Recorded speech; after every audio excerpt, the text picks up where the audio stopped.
It's too early for this. No, I'm just kidding. That was really a somber opening. You know you love it. And welcome to the podcast, everybody. Too early for this kind of music. I know. That's what the music put a damper on my excitement. It's a Saturday, 8 a.m. Are you trying to put me back to sleep? 'Cause Welcome. I will go back to sleep at Saturday. To the O.U.C.H. What is like a scene of a freaking movie that he wakes up with morning wood and he's just got this song playing in the background. It's like gross. You just described your night, George. Dude, that's like a terrible 90s, like straight to VHS movie that you're Skinamax fucking movie. That was like, do you guys remember Wedding Crashers when he woke up and then the guy was next to him? He's like, wow. It's called The Nightmare. Hey, they were going to make Wedding Crashers too, weren't they? I hope not. They were. Well, Yeah. like the story wrapped up. It's stupid, but you know how Hollywood is. Yeah. Cash grab. I mean, do it again. Show more tits. Just they need to crash the wedding to save everyone's life. You know, Wedding Crashers 2 Electric Boogaloo.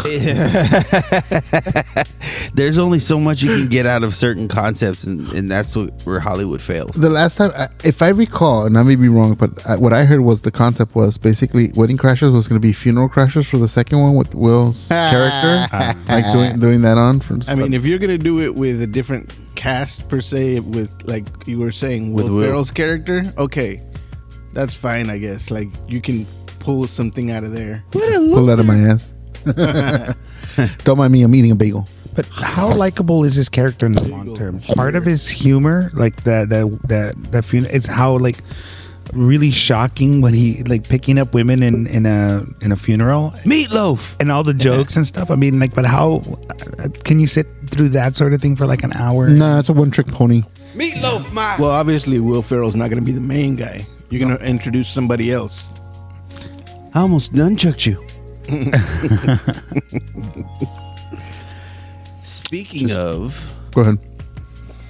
I was gonna say speaking of, and then I looked down at your bagel. I know, and I lost my train of thought. We should have gotten one. And I don't even like bagels. That's the This funny. is a cinnamon raisin It one. was That's really disgusting. good. Fucking disgusting. You know, I'm not a fan of Cinnamon raisin. I'm not a fan of raisins, but those bagels were pretty good. That cream cheese makes makes it so much better. yes, it World does. of difference. I think that's what it is. I'm not a big fan of cream cheese. Now, I'm going to pull the curtain back a little bit. Curtain. We're not in our usual spot, are we, gentlemen? No. Neither one of them. Spot. Spots. Plural. Usually it's Undercity or our haunted school. Today we're actually at beautiful Whittier, California, in an old hangar. This is cool. This used to be a hangar. Well, yeah, like a little hangar. Like they used to do like little airplane parts back in the days. Oh, okay, cool. I mean, you kind of tell as you look around, but it was just a plant, and then after that, it became like a mechanic shop or something like that. Wow. So this place was actually built in, I believe, 1938 or something like that. Yeah. Something Jesus told me. It's made of bricks. It's made of exposed brick, walls with the We need a place like this for our headquarters. right? yeah. This place is cool. Hey, man, he was thinking of renting out, kicking them out and renting out that other spot in the front, and it's much smaller than this. ¿Cuántos? I don't know. Okay. We'll talk later. Yeah. Anyways, this is my day job. This is my office. Don't quit your day job. I want to. So Don't you mean that little corner in? yeah. Okay, which desk is yours? The one in the corner over there. That's me in the corner. That's the one I'm going to take a That's dump me on in the before I spot. leave. Light. What? The three of us, me, Losing your George, and erection? Enrique have figured it out was gonna that My erection went down with Pull an that. Amber Heard on you. Amber turd. nasty. Amber turd. All three of us have decided we are going to leave you a brown present for Christmas on your desk before we leave. There'll be something borrowed, something new, something stolen. Who I don't- borrowed that? Something blue because there'll be like a little bit of like gum in there that went through his bowel movement. It's like, I chew Winter Fresh. Winter Fresh. Is that even still around? Yeah, but it's not popular. It's the flavor crystals that you're going for, bro. Oh, Flavor I need- crystals. Get all the flavor. Jesus Christ. Get all the boo boo flavor. Disgusting. And George is back. Yeah. Georgie. Quick, kidnap him before he gets away again. Come on, do it in your Pennywise voice. Hello, Gucci. Hello, Georgie. George, how you been? Good, bro. Oh, interesting. Okay. Wow. Yeah, what to say? Great story. Living Cool the story. family life, But yeah, you just hear a lot of crunching and heavy breathing with a little bit of cream cheese snacking. AMS. That's not cream cheese. Is that yeah? Okay, let's put a stop on that one. That's gross. I'm going to listen to this when you release this episode, and then that's going to happen, Angel. It's going to be... I, for one, am not going to now listen to this episode. Enrique, this one's for you. Hey, why right Abort. now when I look at Angel, he looks like a heavier set Doctor Strange. You lose weight, and this is what happens. The gray is coming in wonderfully. Shut the fuck up. Oh man.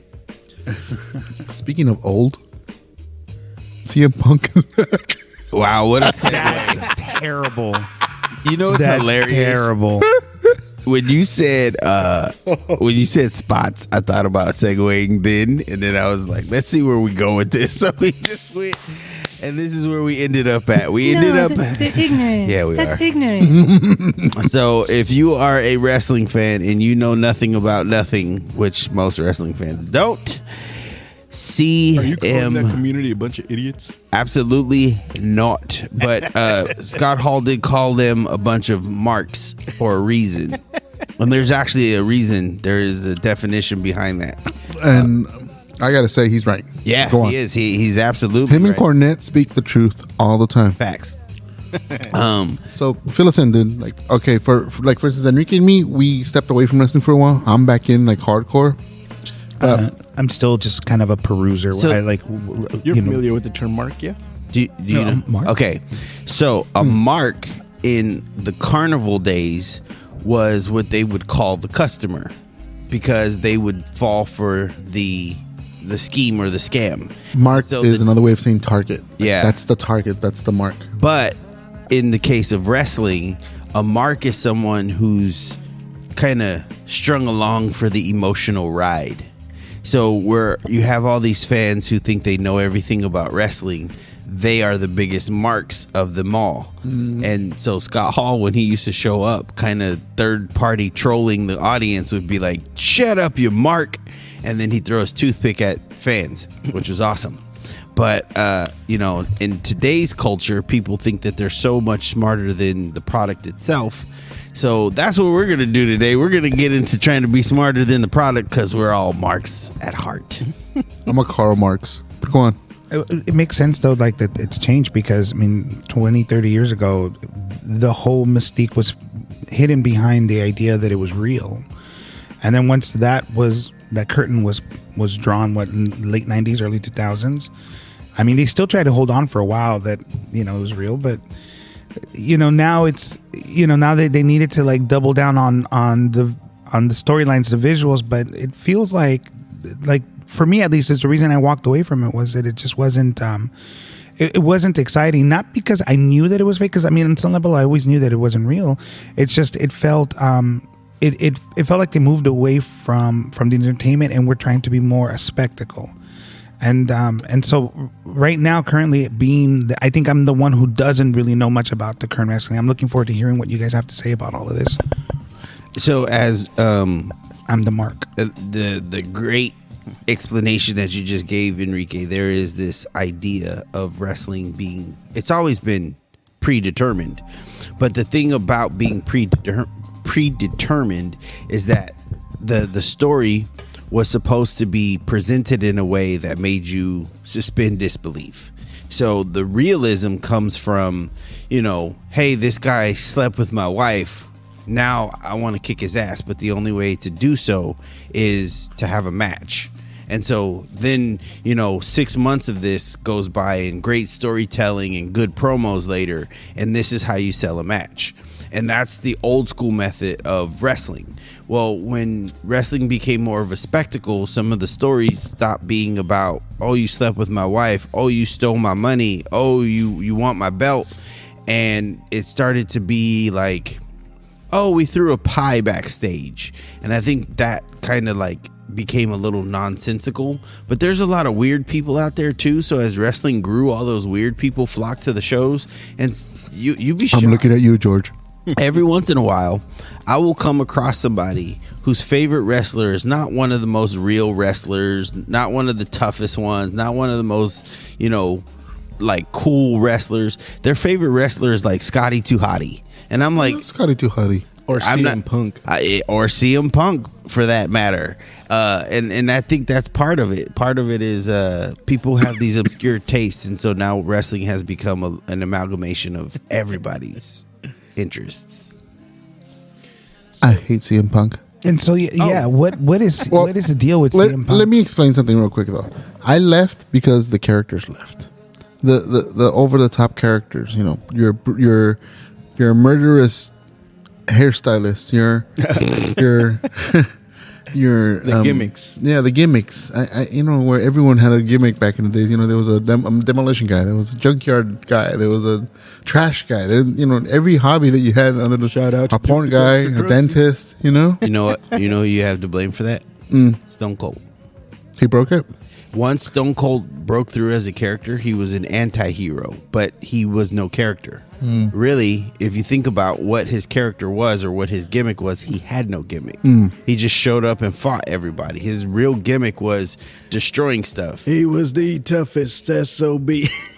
I gotta give it to LA Knight. I mean, Stone Cold Steve Austin. He was interesting. Well, there is a bit of a gimmick behind his character, though. He was notorious for showing up in like some sort of vehicle and driving in and causing havoc. He would always do it. Like if you go back and watch the best of Stone Cold Steve Austin, which is awesome, by the way, to go on YouTube and just watch his best moments. He literally just is always driving in on some random piece of equipment and then just raising all kinds of heck. I think my favorite segment was Stone Cold. He breaks into the Radicals' office. They were supposed to, he was supposed to have a match with Eddie Guerrero. And Eddie's like, yeah, as soon as Stone Cold gets here, we're going to jump him. And so he's in the ring like, famous Eddie Guerrero style. So Eddie breaks in on Benoit, Saturn, and Malenko. And they're all hanging out in like Triple H's office. And he shows up as like the waiter, and then as soon as he shows up, he just starts beating the crap out of everybody, but hitting them with all the trays, all the food. You see the couch getting flipped, like everything. And right before he walks out the door, he like knocks over a little table with a lamp on it because it was the only thing that wasn't destroyed in the office, but it absolutely had no reason to be knocked over. And then he walks out the door, he locks them in with a forklift, and then he goes to the ring to have a match. One of the best segments. You guys will laugh so hard when you see him knock over that table. The other one that always makes me laugh is I didn't know he had turned heel or whatever when he joined Vince McMahon and stuff. And when Vince is trying to give a pep talk to Undertaker and Kane or something, and he's right there just mimicking everything that that Vince says. You know what? Stone Cold was such a beloved good guy that it was really hard for them to boo him. It was so hard for the audience to boo him that when he became a bad guy, he was doing some phenomenal work as a bad guy, but he was just not getting booed. I wasn't watching back then, but I saw that clip online and I was busting up like, that's fucking hilarious. So there's this thing in wrestling where sometimes you have good guys who are good too long, and sometimes you have good guys who turn bad at the wrong time. Stone Cold is known for being that guy who turned bad, and actually that's when a lot of people stopped watching wrestling. It was about the same time as WCW got bought out, and then Stone Cold becomes the bad guy, and everybody was like, what?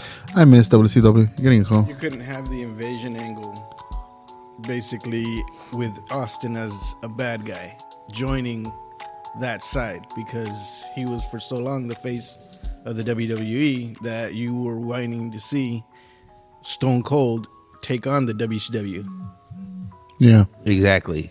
And I think that's part of what made, maybe that's where you stopped watching, Enrique, because I mean, when you go from having Stone Cold breaking into places illegally and should be arrested and like tearing up everybody's office and all their stuff. That's what we wanted to see him do in WCW. Could you imagine the NWO takes over WWE and then Stone Cold shows up in a truck and then he just starts breaking into everything? That was exactly what people wanted to see back in the day. That was, you know what? Yeah. Yeah. Fantasy booking right there. Yeah. No, I missed WCW, but I think the downfall was not ratings. I think there was a change of that fucking logo with that weird tribal logo. That was the downfall of that fucking. Hey, what do you mean? Tribals were all the rage back in the day. They were, yeah.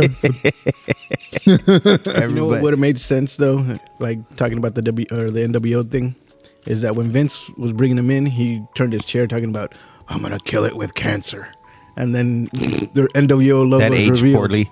Yeah. But the point is that at that point they tried to make it a deal or a thing to go ahead and have it only be the core three. When with that reference, cancer spreads.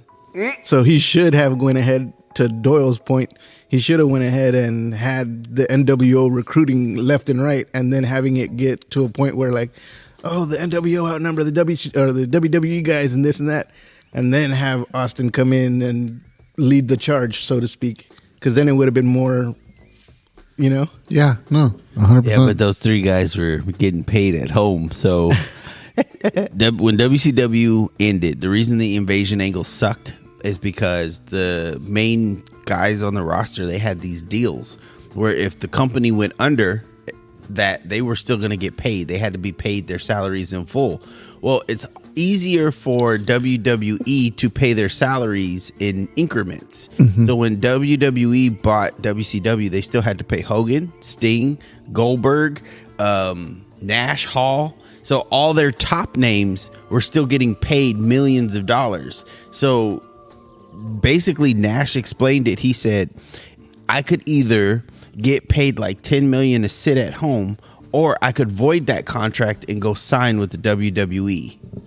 And he said Hogan was the same.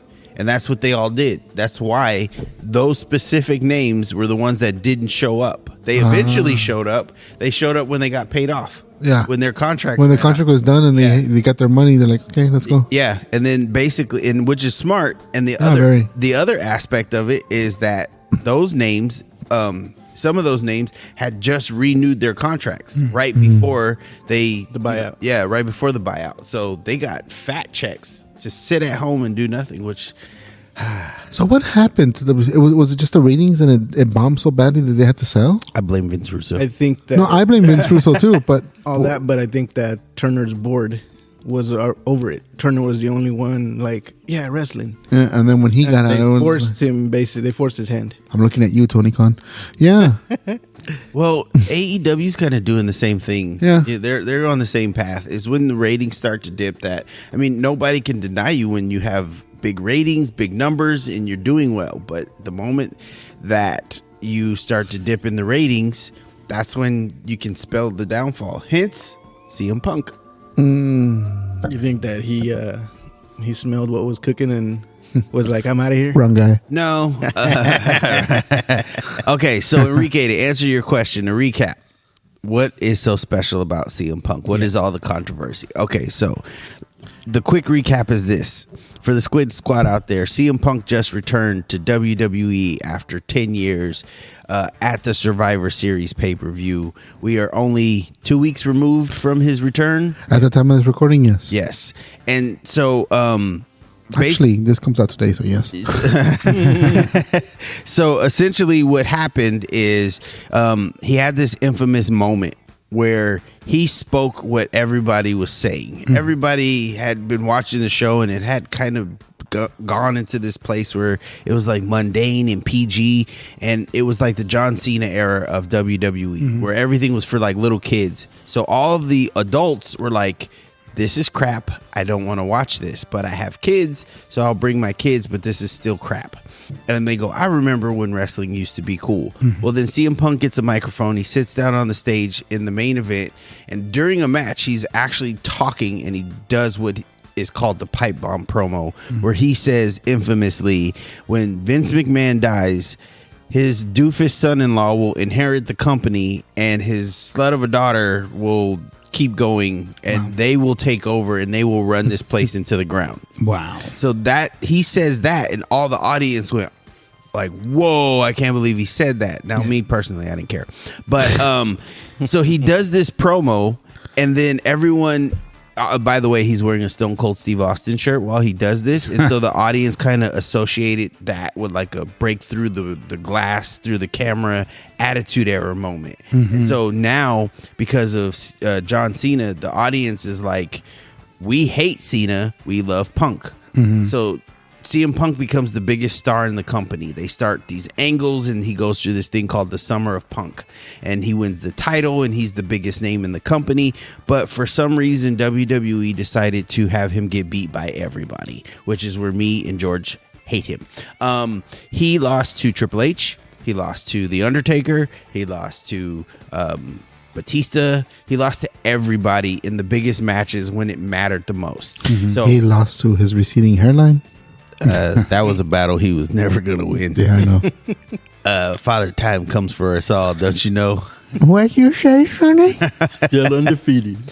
So, ultimately, what ends up happening is he gets frustrated with the company, bad booking. He wants the main event of WrestleMania. He gets hurt, and they ask him to work the Royal Rumble. During the Royal Rumble, he gets a chokeslam from Kane, and it makes him get concussed, even though he was already hurt. I think he was pre-concussed or something like that, but it just made it worse. And so he was. They tried to murder him online. They basically said, "Hey," he basically said, "You guys made me work hurt. I'm pissed." And so he went off to go sue them. And so he sued them, and infamously throughout the years had talked horrible about the company. Horrendously. I'll never return. This place is horrible. I refuse. And then there was this show on Fox called WWE Backstage, and he returned to WWE Backstage, and people were like, "Oh, CM Punk's back. Eventually this is gonna lead to him wrestling." Well, that show lasted like 2 months, and then during that time, it was funny because that is when Seth Rollins actually was the first to be like, "Oh, CM Punk's back. Maybe he should get his wrestling boots out and have a match." And at the time, Rollins wasn't like the name he is now. So CM Punk kind of like blasted him back. "Hey, no, I'm not going to do that. That's not why I'm here. I'm here to be a commentator. So, go get your jollies off somewhere else. I'm not here to wrestle." And then the show gets canceled, and CM Punk goes on another tirade saying, "I wasn't an employee of the WWE. I was an employee of Fox, which is why I was not there to wrestle." And so he disappears again. I think he tried a few things. He tried acting. He tried the UFC. He failed at both. He sucks. By the way, He sucks. shout out to Mickey Gall. He sucks. Not Mickey Gall. He CM beat the Punk. crap out of CM Punk. Oh, no. That is by far. He's a national treasure. That is, yeah. That is my favorite UFC fight of all time. Because CM Punk just went in the fetal position and just got punched. Oh, wow. That's why if you ever hear anybody talk crap about So you're him, saying CM Punk is the Yamcha of WWE? ooh, I love it. Yamcha. Yamcha. Yamcha. I'm gonna do CM it. Yamcha. That's funny because you could picture him in the fetal position, Yeah, saying just like that while that. he's getting Yeah. beat. In the middle of that in the middle of that crater. Yeah, the theater. And Dragon Napa Ball Stone reference. Cold Steve Austin. That'd be an excellent meme. Yeah, you know what? That works.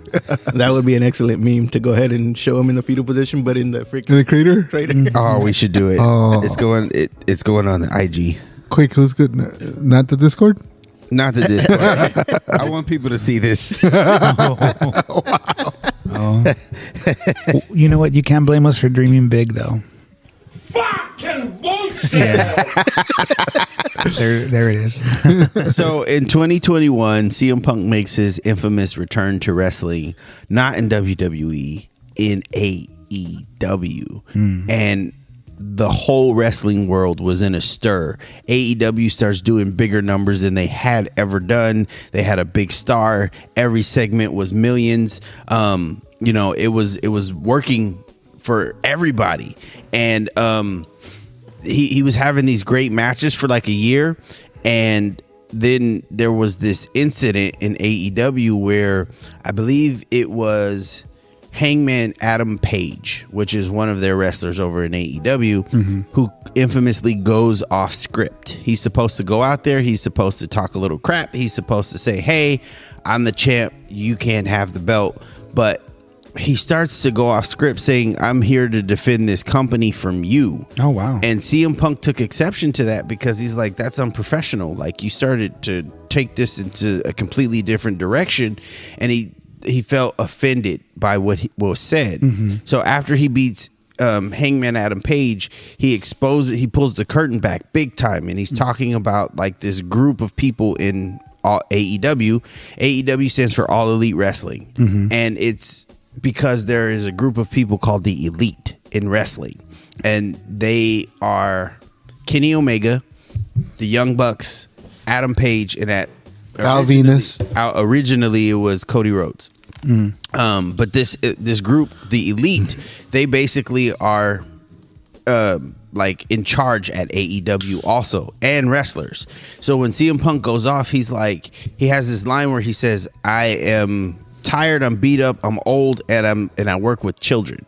And what he was referring to was the Elite, because they are like, there's more and more stories coming out about these guys. They don't really do like good wrestling, so to speak. They have matches, and their matches are kind of wild and crazy and a very attitude era, but like there's no storytelling. They don't really understand the psychology or the emotion that you can draw in the audience with. So when CM Punk was trying to teach them these things, they were like pushing back, like, no, we don't want to do that, we don't want to do your dinosaur way of wrestling. So he took exception to it. They also don't sell finisher moves, by the way. Yes, in so many cases they will kick out of a finisher, and when you kick out of a finisher in wrestling is a big taboo in the old school wrestling community, right? Because it's called a finishing maneuver. It is supposed to mean you're supposed to sell it at the very least. So in essence, you are supposed to get beat by a finishing maneuver, and if everyone could kick out of a finishing maneuver, then when someone does kick out of a finishing maneuver, it doesn't mean anything. Just to bring in the like the child perspective, because I remember being a kid watching Hulk Hogan and later on Undertaker and then later on The Rock as I got older, and I knew anytime that finishing move happened, like that was it or close to it. And so it meant something.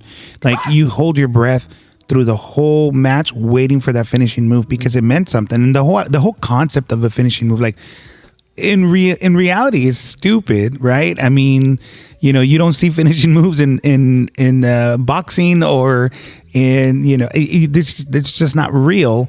But in wrestling, that was special. It's the thing that people want to see. You have to have your signature move. It has to be brutal looking, and therefore when you get to pull it off, it means that you've earned it, and then you sell it. So to hear that was an issue, like, boggles my mind how that could be sustainable in the long term. And AEW was doing that. AEW is doing it. They WWE kind of does this once in a while. Like, for instance, last Monday Night Raw, Jey Uso and Seth Rollins had a match. Okay. Jey hit him with his kick, which is supposed to be like, one of his finishers. Seth didn't sell it at all. He just kept going through it, like if he didn't even get hit. Oh, wow. So it happens once in a while, but I think that was like an adrenaline thing. They just wanted to keep on going. They were probably running out of time. Right. Well, in that case, it's a world title match. Right. So Seth is the champion, the resilient champion who's not supposed to go down. So when Jey throws that kick, to the audience, him no selling and coming back and hitting him, and then them both falling to the ground shows that they're kind of at the same level. So if that's what AEW and the Elite are doing, then that would work. But what they do is they will take a baseball bat covered in barbed wire, hit each other, and then hit each other with a finisher and kick out. Oh, wow. Why? Yeah. And then not sell it. Like you're up in like 3 minutes. Like you just roll to the outside of the ring and then now you're throwing punches. Right. It's too soon, bruh. It's too soon. You got to slow the match down and just chill. And that's what so many people have had an issue with. Yes, maybe I'm a dinosaur. Maybe I fall for the old school method. But the old school method is that realism. Because if I hit you in the face with a knee, you should be staggering around for at least a couple of seconds, a minute or so. You should be laid out. You should be dizzy. You should not be conscious. You should not be throwing punches in 10 seconds. It's what allows you to take something that you know is fake and have that suspended disbelief that, oh, he hit him with a chair or he hit him with the finishing move. And, you know, that's what has weakened him so. And in AEW, when they're having matches like that, it kind of reminds me of back in the day when we used to backyard wrestle. It's like you would go and you would hit somebody with a Stone Cold Stunner, and it didn't mean shit there. Yeah. We would get hit with the stunner, and we'd get up just like the All Elite guys, and then go ahead and hit our move, you know? And nobody sold anything, which is why understanding the old school method and why they did what they did makes sense. But when we were ignorant, immature kids, like trying to imitate what we were doing, it was all about hitting the biggest and most extravagant moves, but yet not selling it. So we take away all the impact of it. Well, yeah, that's that. I mean, it's always the wrestler that's getting beat up that sells the move that makes the other wrestler look good, right? Absolutely. That's usually how it goes. Because like, look at the terrible wrestlers that, like, you know, the what do you call them? The promo wrestlers, like the part timers that come in that are not great. CM Punk. Yeah, CM Punk. Why is the rise to fame? Because the other wrestler, his opponent, or you know, his partner, sells the move, sells the pain. You know, otherwise it's like. And you see, I don't like CM Punk, but I'm not trying to be like, oh, just a pure CM Punk basher. Like, he made it to where he made it. He did all these different ventures. He's far more successful in the industry that I would have liked to have gotten in than I will ever be. So kudos to him for that. Yeah, I'm just kidding. Kudos to him for that. But I just don't like the execution of a lot of his moves. I don't think he has the greatest technique Yeah. when performing certain moves and stuff. And it's just, I don't know, he just doesn't click with me. So that's why I'm just kind of like, eh. And anytime I see him on TV, I get annoyed because I just get this picture of somebody whining and being like, I'm straight edge and I'm better than you. And you just summed him up perfectly. 10 out of 10. The first time I ever saw CM Punk was on as a guest in Ghost Hunters. And I'm like, who the fuck is this guy? And I was like, okay, he's kind of cool. And then I'm like, I'll watch like a wrestling to check this guy out. I watched like, I think like 5 minutes of him wrestling. Yeah. And All right, I'm bored. yeah. Dude, seriously, he sucks. Okay, so let me define a term. Video game wrestling is for those of us who've played any sort of wrestling video game. And what do you do when you play a wrestling video game? You want to destroy the crap out of your opponent. You get the tables, the chairs, and all the weapons. Oh my. And you beat the living crap out of your opponent. And it's kind of like the Goldberg syndrome, where you just want to see one guy like destroy everyone. But one of the greatest wrestlers of all time is Shawn Michaels. Yes. And the reason he's the greatest of all time is because no matter how much time you gave Shawn Michaels in a match, he could make you believe he was beat up enough that like he's getting beat up through the whole match. And the amazing thing about Shawn is that his whole MO was how he could get beat up for 10, 15, 25 minutes. But if he got you on that chin music. Yeah, if he threw one kick, boom, it could end the match right then and there. So there was all these moments where it was like you would see him coming back and you would get hope, and then he would hit this big move, and then he would still be getting beat up, and then a kick, and he would win out of nowhere. And so that made him one of the greatest of all time. So the thing about CM Punk, first of all, I want to give him credit because the guy is a great promo. If you've never seen MJF and CM Punk's promo battle, that is by far one of the most entertaining moments in wrestling history with two microphones, besides Roddy Piper anytime he picked up a mic. So the thing about it is they actually treated that like a match. They both start off on the opposite sides of the ring, and then they kind of move in to see who was going to win, and then the first one to retreat out the ring is technically the loser. But it's just great work on a microphone, and I've actually been like a fan of great promo work. Some guys suck at promos. Some? A lot, the majority. When you do a good promo in wrestling, you want to get the audience to feel something. If I am a heel, if I'm a bad guy, I want the audience to hate my freaking guts by what I say, which is one of the reasons why I love MJF. And Enrique, did you get a chance to see that video I sent you? I did, but oh man, that was like, yeah, I did see it. I saw it.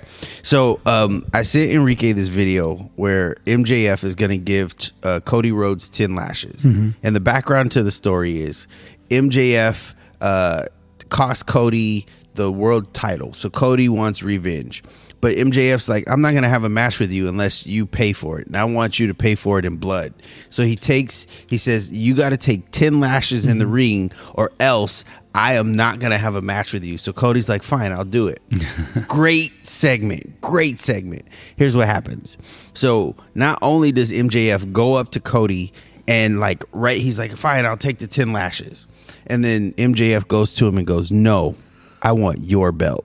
And makes him take off his own belt to get beat with. And he's like, get down. I'm going to beat you like a dog. And so then he gives him the 10 lashes. And kudos to Cody, because in a segment with just getting hit with a belt, he really makes it look like these whacks hurt. You know what I mean? Because they do on some level. Those whacks hurt. No, they hurt. They hurt. But you got to sell it like it hurts more. Yeah. Well, which is not too hard to do, I'm sure, at that point. But this segment, you kind of believe, after a certain point, you're like, dang, dude, this is messed up. And he really makes you, you get sucked in, you feel for Cody, that's messed up.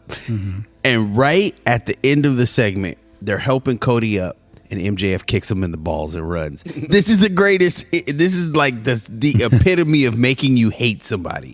Because first of all, you coward. You won't fight me. You're going to make me take 10 lashes. And then on top of it, you take a cheap shot and kick me in the balls. I hate your guts. Oh, no. Dude, I started watching AEW. I got into it. There's parts where I'm lost because it's different. It's just the part of the not selling is still frustrating to me. Not selling the fucking finishers. It's bad. Was it Impact Wrestling's back? Yeah, it's been back. It's been back. It's TNA again. Yeah, TNA again, right? That's interesting. But the thing about AEW, and a lot of people don't know this, that whole no selling thing comes from Japan. In Japan, it's called strong style. And strong style has kind of bled over into modern American wrestling. And what it is if I kick you in the face, I'm really going to kick you in the face and you're going to kind of shrug it off and you need to hit me back as hard as you can. And we're going to do this 3 or 4 times so the audience believes that we're really hitting each other. Yeah. And in Japan, over the years, they don't really do finishers. They do have finishers, but they don't have finishers how we have finishers. Like when John Cena would pick you up over his shoulders, he would look straight at the camera and he would kind of pose so that people could take photos. And then he would hit the move and everyone was allowed to take photos in the process. It's very theatrical. It's more of a spectacle. But in Japan, it kind of would happen so fast. It wasn't a setup. It wasn't a take a photo of me. It was no, let me sell this. More natural. Let me sell this for realism. So in Japan, the Japanese will actually sit and watch wrestling. And when they see something that they like, they clap. It's very polite and very quiet. And the clapping is to let the wrestlers know that they appreciate what they've seen or that it's believable. So the strong style stuff it works in Japan, but it doesn't work here in the States, especially against the WWE, because the WWE is way more exciting. For the record, Sorry, I don't know what that was. So it's more. Are you okay? No, it's more exciting in what way? It's presentation, it's imagery. It's kind of like watching a movie versus on movie. It's like watching a Marvel movie compared to a sci-fi exclusive. Right. It's just in its presentation. It doesn't mean that there isn't an audience that doesn't love the sci-fi presentation, but more people are going to love the Marvel movie. So December 8th was the SmackDown episode in which CM Punk made his came back after Survivor Series, from what I understand, and I mean, he was doing a promo during that time. What's the goal? What's the in-story goal of the character, and what do you think is the company's goal at that point?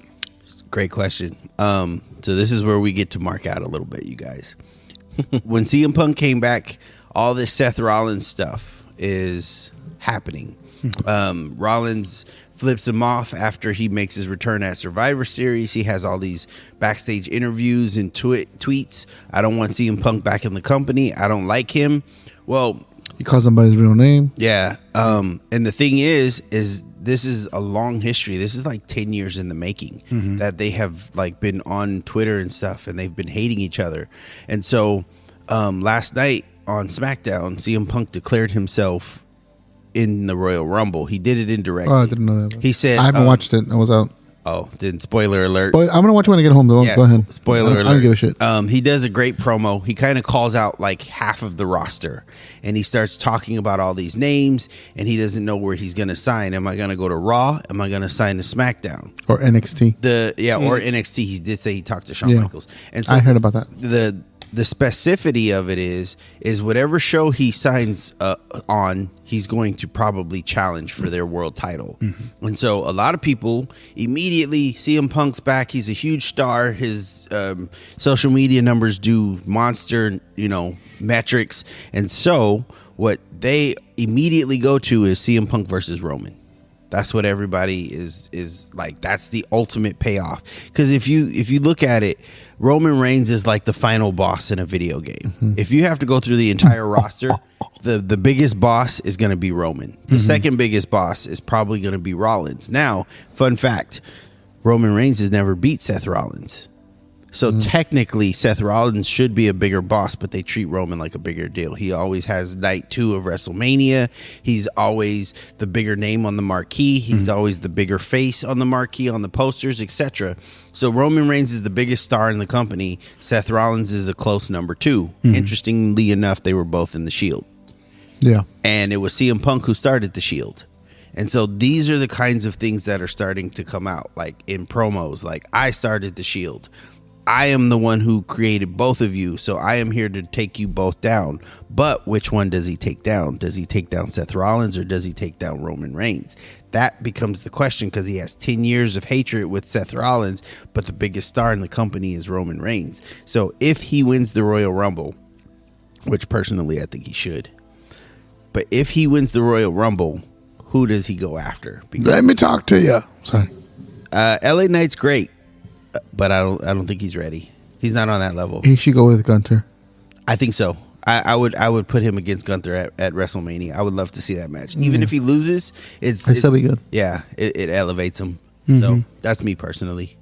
Now, Seth Rollins hating him, is that real or fake? Because I've seen some interviews before there was even a hint that CM Punk would come over, where he's talking about how the guy was a cancer. Yeah. So that's real. That's not fake. So he breaks character quite a bit for that. They're famous for doing that with the whole Edge and Matt Hardy thing. They eventually put him into a match knowing that there was real heat. Because in wrestling, especially in WWE, you can pull back their unprofessionalism and the hatred of two people and make them work together, which is what brought CM Punk back.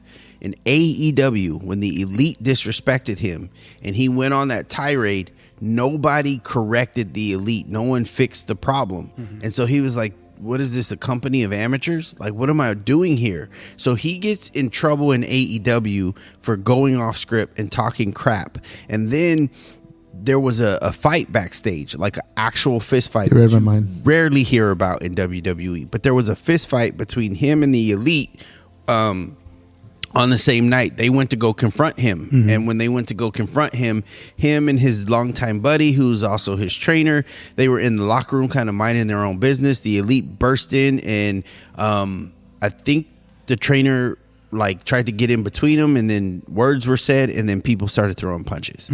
And this was at Wembley, right? This was I think last year. This was after All Out last year. Well, I thought this was at Wembley with Luke Perry's kid. What's his name? No, I'm getting to that. Oh, okay. So this happens and they suspend CM Punk. CM Punk refuses to work with the Elite now.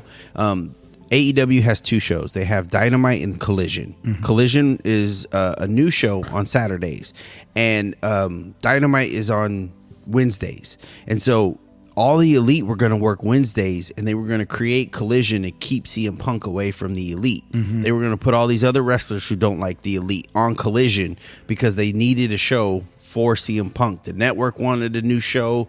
AEW was doing pretty good numbers with CM Punk there. So they were like, look, here's the solution. We create a second show. We put CM Punk on the second show, and that keeps him away from the Elite. So during this, unfortunately, the Elite have a lot of friends in wrestling. They are like loved by half of the business. I'm not going to bash them, even though I'm not fans of them either. But then one of their friends does something kind of dumb.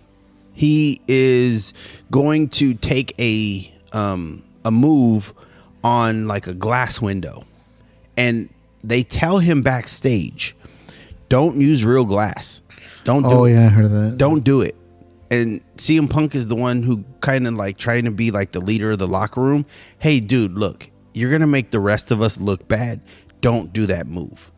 And the reason you shouldn't do that move is, number one, it's dangerous. Number two, your health. Number three, it makes the rest of us look bad. Like, just don't do it. It's bad for business, period. Well, he takes the move and he infamously looks into the camera and he goes, look, real glass, while he has like glass in his arms.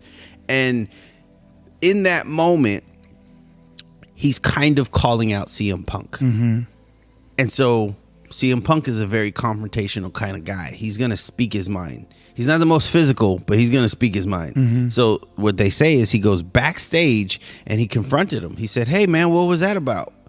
And it escalated and it turned into a fist fight. And I guess as the story goes, CM Punk choked the guy. Oh, wow. And this is what got him fired from AEW. They had a committee meet. They talked about it. They disciplined him, and then they fired him. So when he got fired from AEW, as mad as he was with the WWE, all of a sudden it was speculated that he would return to WWE. And at Survivor Series, he finally made his return. Which eclipsed Orton's return.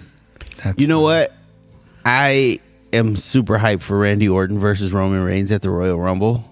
And Is that what's going to happen? I'm positive. If I know wrestling like I know wrestling, And he knows wrestling, folks. an A-lister is not going to come back and say, hey, I have issues with those guys, and they're going to get it, and then goes after those guys and starts hitting moves on those guys, and he doesn't get to the main boss. There's just no way Roman Reigns versus Randy Orton doesn't happen at the Royal Rumble. You need a big name. You need a big match. Oh my. So it's going to happen. Spoiler alert. You heard it here first, folks. Spoiler alert. See if we should call it Doyle's Dirt Sheet. Dirt cheap. There you go. Wow. Okay. So just all of this CM Punk leading up to his promo, the rumor was in one of the articles, because I was trying to learn a little, but it's difficult because obviously this is very deep, like wrestling root stuff, and so like the excitement for it, I was still trying to understand it, and I guess one of the speculation was that at SmackDown, when he would return on it, he would the promo would be dedicated to him talking about WrestleMania 40 or somehow setting up the road for it for him, right? And so is that what ended up happening, or is that like what's the he basically said, I know. He looks at Angel because like, you haven't seen it yet, huh? No, I'm getting there. Do you want to wait? I'm blanking. No, go ahead. All right. Okay, so last night when he came back to make that promo and he said he was going to, he called out all those wrestlers by name. Yeah. He was basically saying, I don't know where I'm supposed to go, Raw or SmackDown. Setting up, he said, there's two guys that, people want me to talk about. One of those guys is not here. One of those guys is never here. Oh. And he said, he said specifically, I want to call out Roman Reigns. He said, I acknowledge you. And then he went on to say that everyone has accepted him back with open arms except for one person, Seth Rollins. And so then the crowd starts chanting the oh. And as he does that, he goes, yeah, keep chanting. That's the only thing he has. Oh. And then he looks, or he goes, he's not even the man in his own family. Oh. And so it's getting slightly more personal. Now, I'm going to tell you, and Angel, you can look for this when you watch the show. When he's coming out, he walks over to a fan, and which belt he's holding. signifies who he's going to wrestle at WrestleMania. There's these little subtleties in wrestling that these guys are smart. Before CM Punk came back, they were starting to drop his lines. They were putting they were dropping his lines. There was also the symbolism of his stars in the background and some stuff. It's like, why was it? Wow. So Triple H has really changed the show around. He's made it very detail orientated. Like when Bray Wyatt was going to come back, there were all these like little symbols and things in the background. So you actually had to pay attention to everything that was going on. And there were things that were interconnected. There were characters in the background having conversations. There would be dialogue. There would be fights would break out in the show and stuff like that. And so like there's a reason to watch now. It's not just like, oh, a bunch of like segment 1, segment 2 nonsense. It'd be like segment 6 and segment 7 are connected. Speaking of which, there's something that I've been noticing in the couple of episodes. I don't know if it's connected or it's just coincidence.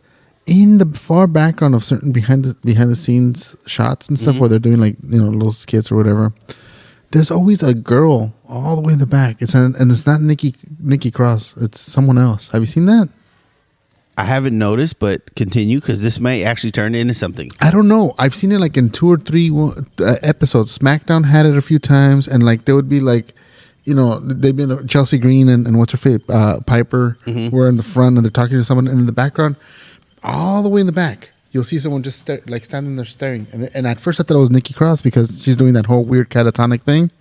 But it's not her. It's a taller, sleeker woman. Have you tried Googling that? I mean, no. I'm sure there's other people who've noticed that. I just thought about it right now. I've seen it like a few times, and I'm like, what is that all about? If you see it in a segment, send me the segment. Yeah. Tell me, and I'll screenshot it and put it on Discord. I've been recording. So it's really in the background. It's really good. You say it's in SmackDown and in Raw as well? Yeah, I've seen it in Raw. I've seen it in SmackDown a couple episodes. Right after the Survivor Series, it started popping up. And I noticed it. I'm like, at first I was like, they caught one of the performers backstage just like staring, But then I'm like, wait a minute, it happened a few more times, and I'm like, and I think it's the same intentional brunette. It might be because that's what Triple H does. He purposely anything that's going to show up in the shot is not an accident. Yeah. So people don't know this. Kevin Owens is friends with the Elite.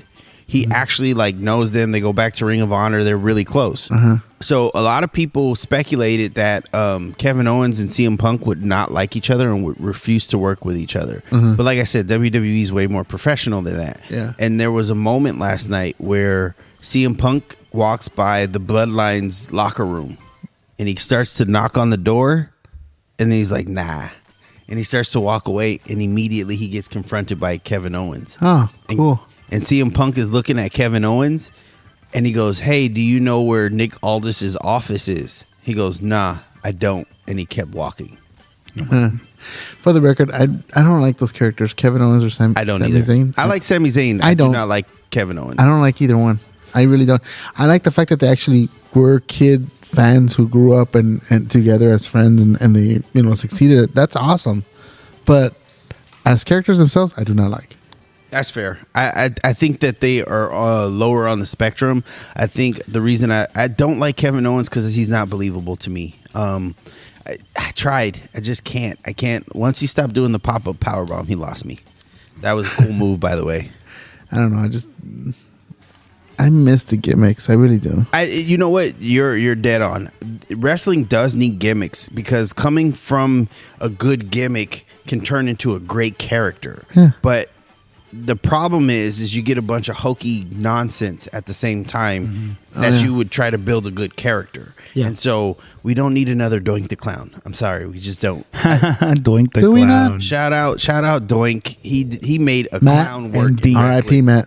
You know what? And there was some gimmicks and things that worked in the day and back in the day that would just they ain't gonna work. Oh man, but I miss Dink the Clown, the little that was something. Like Doink and Dink. Think Good about stuff. It. How you think the feminists would allow Val Venus in 2023? Yes. No. Yes. As soon as the porn music hits, you're gonna have all these oh, that's misogynist. Hello, ladies. You know what? They should have Dudes. Dudes too. They should have a female wrestler come up from NXT who was like an OnlyFans model. That'd be hilarious. She's like, check out my OnlyFans. Wow. Wow. No, they don't let their wrestlers do third party. Nah, of course not. It's They're not making no money off of it. Yeah. So I think ultimately WrestleMania 40 will be a great show. You mentioned Cornette earlier, Yeah.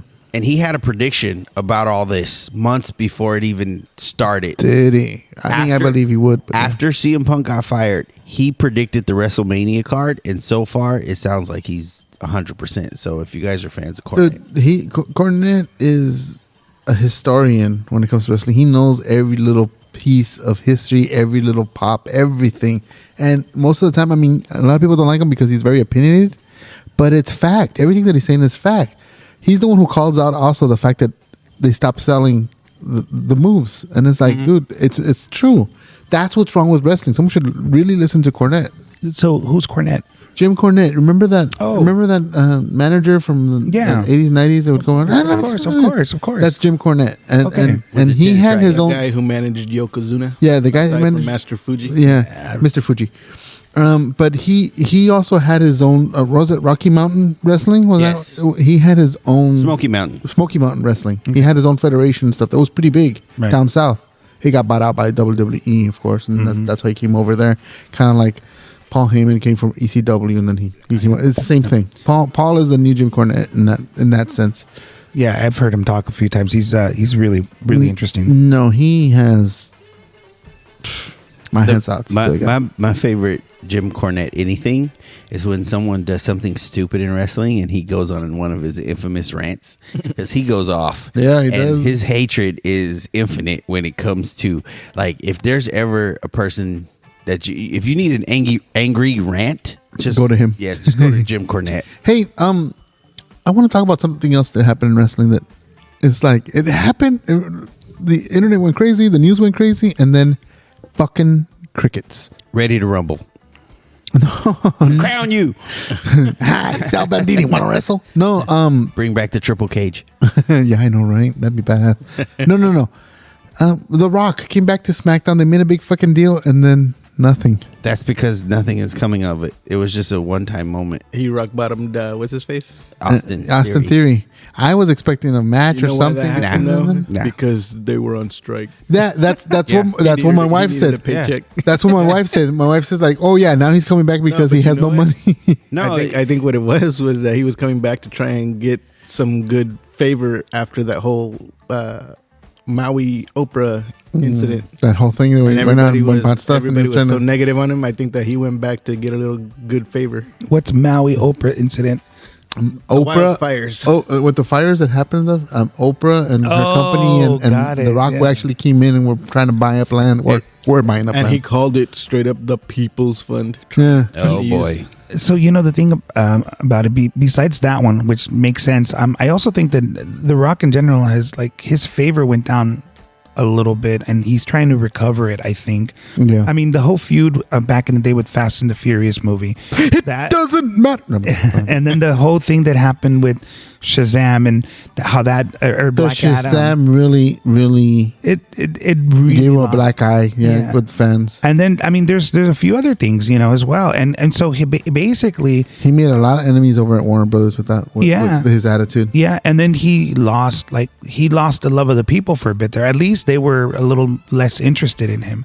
And so it doesn't surprise me that him and Vin Diesel, as by all accounts, have made up, and there's talks of him coming back to the franchise, at least in a continuation of his character. He was in the last one. Yeah, Yeah. he made an appearance in the last one. Oh, see, that's funny. I didn't know that. And so 'cause I don't watch this movies. Wasn't it just with a picture? No, he appears. He appears at the end. He appears. in a cutscene. Oh, well, then I missed that. you can sort of I also, can pop it up. I have. know what's interesting? I own the movie. You know what's interesting? I think with The Rock, his Hollywood career kind of pulled back the curtain. I think what made him lovable was he was doing these films that, like, people didn't hate and they weren't too much. But we always kind of like saw him as like an action hero when we didn't really have action heroes. And then some of the older action heroes started to come back, and Jason Statham and Keanu Reeves like determined themselves to be action heroes. And they're different. Liam Neeson. Yeah. It's a different feel. And the thing Speaking is, of which, remember the what was it, the rundown? Was it? I love the scene when that's his first big movie for The Rock. Well, not really, but it was like his the first big one. Yeah. And he's going through the club, and you see Arnold Schwarzenegger coming out, look at him, and goes, "Good luck." oh yeah, That is a great little nod, like Yeah. passing the baton kind of thing. which I've always wanted to see The Rock do a Predator movie, and he refuses to do it. They actually said that they pitched it to him years ago, and he said, "I won't do it because Arnold did it." But I think it would be the perfect movie. It is for so him. stupid. He fits. He has to do it. He has Yeah. to stop being a bitch. He would be It would be basically honoring. Arnold. Yeah, honoring, the legacy. honoring the legacy. Yeah. And I think he could start a whole franchise with the Predator by being in the movie, and then he could, all his over the top action against the Predator, it would totally work and make sense. Yep. They can go ahead and be all like, "Oh, we've been aware of these, beings for X amount of time, and they're starting to get a little bit more hostile coming here for We whatever need to reason. send in and our we- ace. we But need he a team." but he has to go get to the chopper. But you know what would be cool? If it was Arnold who sends him. Oh yeah, Dutch. If Dutch shows up and Dutch is like, "This is the intel. We have to send you because no one else can do it," and then you just see The Rock walk in. That's why. And then he does his eyebrow for no reason. Dutch is in charge of the missions and shit. Yeah. And he'd basically be like the Bruce Wayne to Rock's Terry McGinnis. Yeah. I don't know if they got to communicate at any point other than like the briefing, and then you don't have to pay Arnold too much. But then, but the point, Hey man, Arnold does a lot of freebies though. He does a lot of freebies. Hence He why? likes But his to- freebies are always very short. Oh yeah, not always. Hence my. Not Expendables. You don't That's get- why. oh, and that's like, different. Something in Expendables, the camera time that he had there would be fine. I could see in like a Predator. Yeah. Because then you go ahead, like you said, okay, in the first one, you have him show up for a slight cameo. But as the franchise progresses, he could get a minute or two more screen time, this and that, which would eventually lead to the Predator like actually succeeding in killing Dutch, which, Oh, that's he takes it personal. I would do that. I would. Now it's personal. Well, if the Predators surround or somehow infiltrate the facility, like maybe the first one, it's just the Rock and the Predator 1-on-1. He takes a team, the team gets wiped out. It's him versus the Predator. Now the Predators are like, wow, this guy's a hunter, and then they come after him like, oh, we have to kill him Then he to has earn our hunting stripes. a hunting party. Yeah, and then so now you have a hunting party of predators hunting down all the people who've killed predators. Yeah. That would be a super dope sequel. It's very simple. You do have to film a lot in the jungle and stuff like that. Have you seen the last one, Prey? Yeah. I didn't see Prey. Great fucking film. Great film. And it has a callback to Predator 2, which is great. What I didn't like is that the Predator itself looks different. Well, it's supposed to be like, it's a long time ago, so it's like an evolutionary thing kind of thing. I guess. That's what it's supposed to be, where they don't really look as we know them. But they were advanced. no, but yeah, but advanced back then still is not too advanced. You know what I mean? What do you mean? Like it's How advanced come they for couldn't us have from that point, but as we advance, they advance as well. That's what I'm trying to say. That's dumb. Well, according to the storylines now, as not the Prey movie, but the last one, they started talking about Oh, predators, plural. not the one with what's his face, Great film. the pianist. No. That's no. Oh no, I'm sorry. The Predator. Yeah, it was yeah. that one because after So- Predators is the Predator. What you find out, spoiler alert, if nobody else has been. It's an keeping old fucking movie. Go on. Basically, I own 'em all. They've I love been 'em. showing up to Earth, and each time they show up to Earth, they're taking our DNA, like that's Yeah. part of the thing, and they're combining it with their DNA. Hence the hybrid when you see in the So new one, that, thinking about it right now, could also play a factor into why they look the way that they do, as opposed to what we saw in Prey. yeah, that makes sense. I just think it's dumb when they try to make things match the humans' timeline. Like aliens couldn't advance way back, millennia ago, and then they started to advance with humanity. If they advance with us, then they're not more advanced than us. They're just advancing differently. That's dumb. A different advancement. Yeah. Dumb. But they're also hybridizing. Yeah. Which I guess, but whatever. You know. Where'd the lasers come His from? point got mute. Where'd the lasers come from then? Well, I mean, A rave that they went to in the 60s, they don't 70s. have their technology based on our technology. What? I said their technology isn't based on our technology. Then why couldn't they have lasers and pray? This is my They point. did. Did they? I didn't see it. Yeah. I know. Yeah. And it shows. You could tell by the way he's talking. I'm angry. Great fucking movie. That's It was awesome. I will check out Prey because It was a tight ass Predator versus Bear in that. Oh, nice. Nice. But you okay? So going back to The Rock, Predator fight a Bigfoot. No, of course you would. that's exactly yeah. Harry and the Predator. Coming soon. My money's on Harry. Going back to The Rock and why I think he's like losing that flavor of likability. I think he's being too liberal. I think he's trying, like to be the people's champ. I think his PR team is trying to work where he's always like at the forefront of like liberal issues. Yeah. I don't think he's taking it to the extreme where he's like becoming like over the top type liberal, but I think like he's trying too hard to please people. Like for instance, I get it, he's Hawaiian, so like Maui and maybe but you don't have to take a stance on that. You don't have to try to be the voice and try to take a stance on everything. And when you do that, sometimes it kind of creates an overexposure. And I think that's what's happened over these years. He's been in too many movies. He's done too many things. And now every time it seems like he's talking, he kind of comes out with these like wild statements. Like he said, "Oh, the Democratic Party approached me to be the president." Oh, yeah. So anybody who's a Republican is like, I hate The Rock. You know what I mean? Like, Yeah. It just stop talking. As they drink their Bud Light. Yeah. And then spit it out. In smaller doses. Who's still drinking that tranny fluid? No, they're ignorant. That's ignorant. You've been waiting on that one all day. Yes, I have. Thank you, George. But when you won't go away and you just keep talking, eventually you're going to say something so stupid that people are going to be like, The views of Doyle are not the views of the Outcast. what do you mean? I'm talking about the Outcast. That was a subtle shot at all of us. Oh yeah. No, but yeah, it's an oversaturation. Yeah. What do they say? How can I miss you if you won't go away? Exactly. And And saying that this is the last Outcast. No, I'm kidding. I'm just joking. Jokes, y'all joke. we went away for a little while. For a week.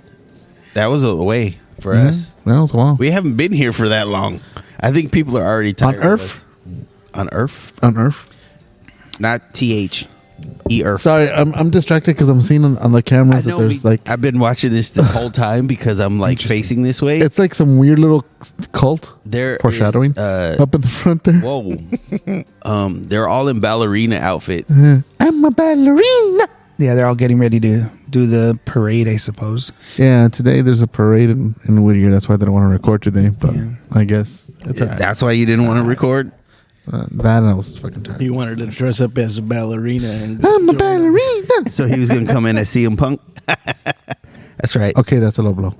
No, it's not. Never compare me to CM Punk. Okay, sorry. That is unfair. That is not cool. I will say that his promo skills kind of bring him to the forefront of wrestling. If there's like three things you can really do in wrestling. You can have great matches. He don't got that. You can have a big personality. I'll give him a B. His personality is okay, but nothing special. And then you can do great promo work. And like when you have the mic and when you have something to say, you make it oomph. I think some of the best in the business are probably. But he has no presence. Dude. Whenever I see him, he looks like someone's trainer. That goes into your. Is it just me? Like no. with the sweats and the Yes.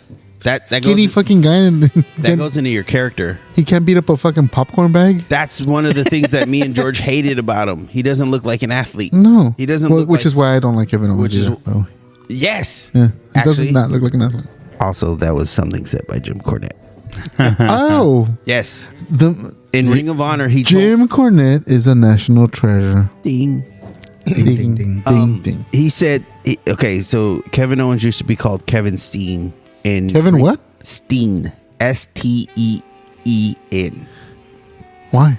That was just his name. I don't know why. Stupid. It wasn't the most marketable, but his name was Kevin Steen in Ring of Honor, and Jim Cornette was the managing and the booker of Ring of Honor, and he would tell Kevin Steen, "You need to get in shape.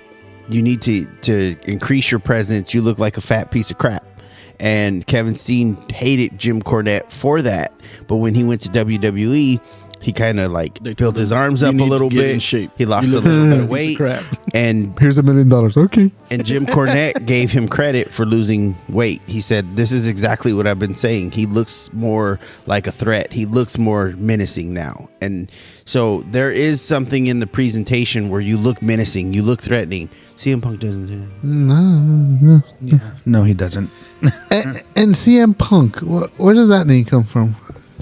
I don't know, to be honest. Cockmaster Punk? Is that what it is? I'm just guessing. I don't know. It's always been awful to me. I think it stands for cock muncher. Cockmuncher, not cockmuncher. You know, in ECW there was a guy named CM something, and I feel like he stole that. I feel like he stole the CM from. CM. Let me Look it up because I want to know what CM stands for. Like, there's a story. His real name is Carl. Karl Marx. Karl Marx Punk. No, it's true. Like, some of the names that they come up with is always like interesting to me. Like, okay, the Undertaker was the character Undertaker, but his real name is Mark, right? Yeah. Okay.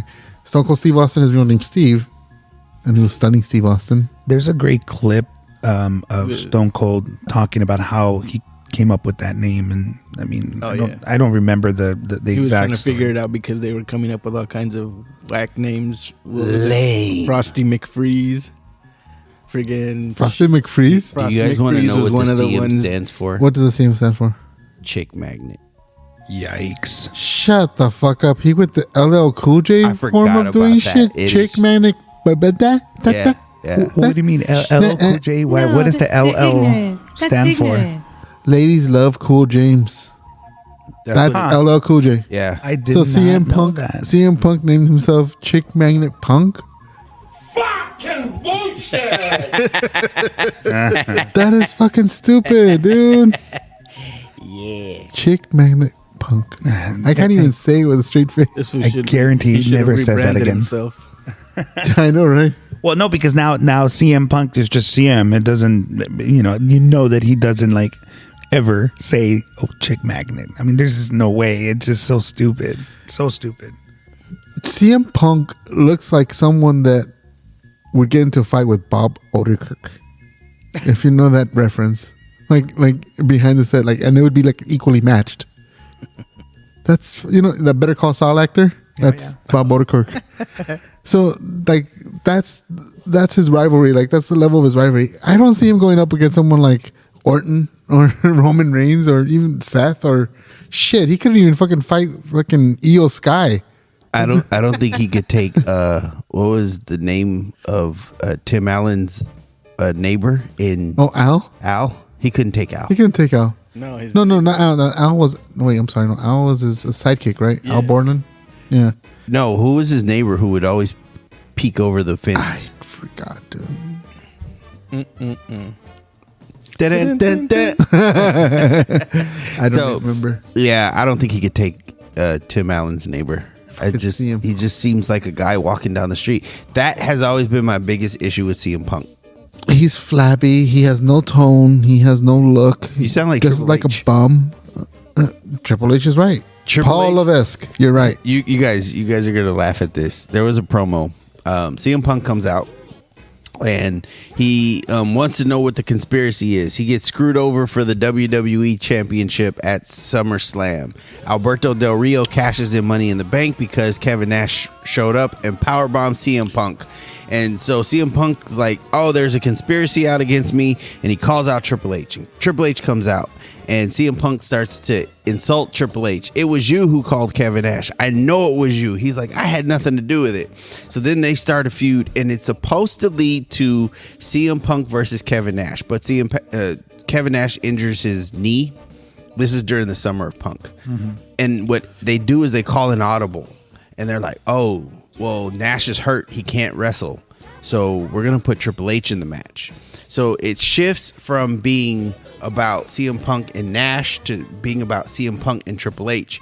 And in a promo, Triple H tells CM Punk, I am going to kick your skinny fat. And when he said that, what he was saying is, you are scrawny, but you are also flabby at the same time. Which is why I think he's popular, because people, how is it possible to be an athlete and to still not have abs or muscles and you don't drink beer? I just don't understand it. Anybody want to explain that to me?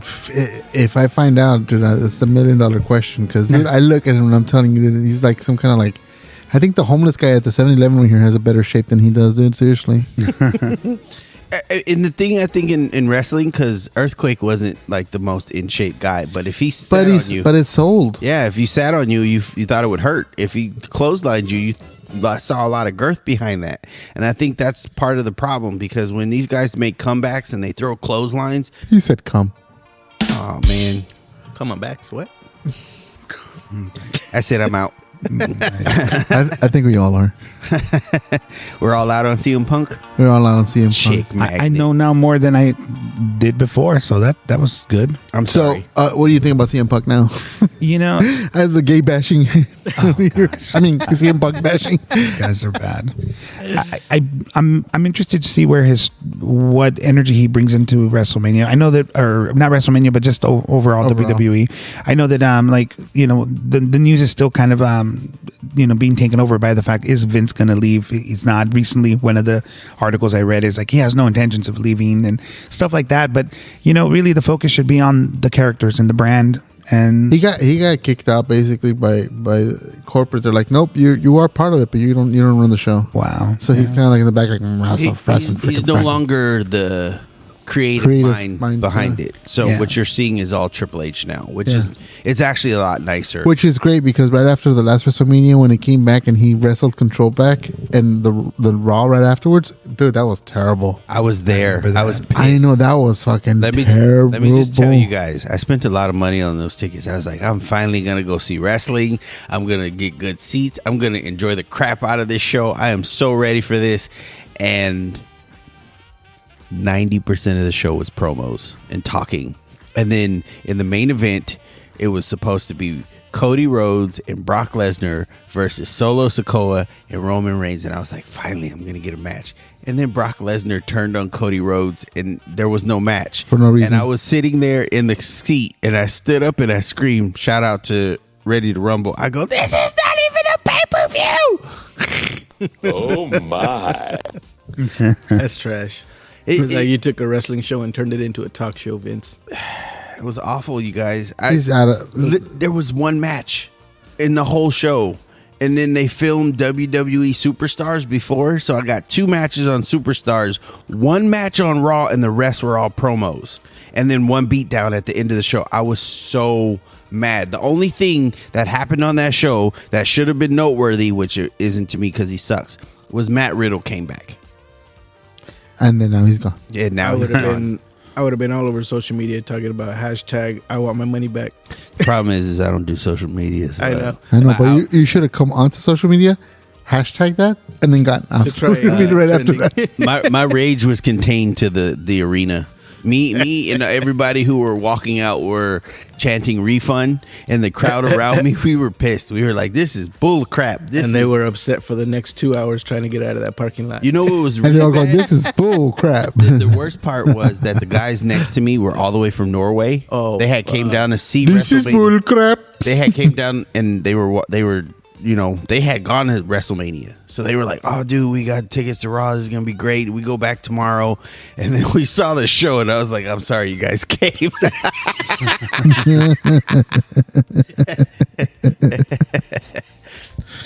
Georgie, Yo. it's great having you back, dude. Thank you, son. You've been 1,000% missed.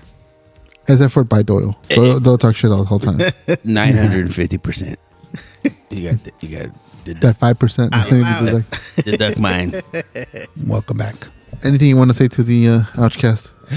Squid Squad, you guys are awesome. I missed being back. I missed being back. Doesn't even You miss make any- being black? You know it. And if I offended anybody, I'm sorry that I didn't offend you more. Say something offensive right now. You haven't been around to do it as Right. much.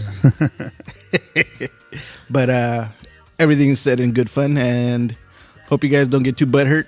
But if your butt does hurt, sit on ice packs. Enrique, anything to say? No, actually, I think that was good. I just love that George is back, and really just enjoyed listening about wrestling. I really want to get back into it, and I do it in little spurts, but hopefully this will do it. The only reason we talked all this wrestling today is because Ultramania is just around the corner, and when Ultramania comes, we will bash CM Punk again. And remember, fuck CM Punk. Good night, everybody.